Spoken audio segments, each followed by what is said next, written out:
Aber weißt du, was hasse ich? Weißt du, was hasse ich? Der Nachbar, der Alex, der mit dem... Ich bin dann noch mit dem Velo heim. Der hat jetzt auch so ein Atomvelo. Ja, Atom braucht ja Strom, oder? Wenn ich mich die Augen überholt, am Stützli, ich da am Kiechen mit meinem Velo, er mit einem 45er in der 30er-Zone, dann grinset er noch so fies und winkt. Aber ich kann den schon auch bergauf, nur mit dieser Hand steuern und mit der anderen hurtig geschwind. Nein, die Autos finden E-Bikes. Vorher 20 Jahre nicht Velo gefahren, dafür jetzt 4-mal so schnell. Dann fahren sie um den See, fahren sie um den Obersee, fahren sie um den Pfäffikensee, fahren sie um den Greifensee, fahren sie um den Grestasee, fahren sie um den See. Bremsen können sie einen Weg nicht. Wenn du Glück hast, packen sie wenigstens noch Obacht, dann kannst du dich noch mit einem Kumpel ins Büschli retten. Alles läuft mit Strom, das regt mich auf. Jetzt sollten wir Strom sparen, Energiewende, oder? Jetzt läuft gleich jedes Velo mit Strom, alle Autos laufen mit Strom.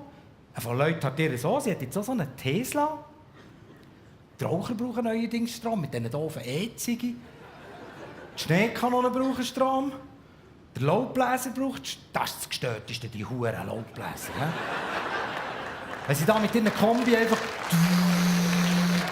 blasen sie die Blätter einfach in Weltgeschichten rum, gell? Nein, das ist die Hühner gefährlich, das ist doch einfach Umverteilung. Ich tue jetzt da mit dem Föhn abstauben. Dann würde ich vielleicht Zeit gewinnen.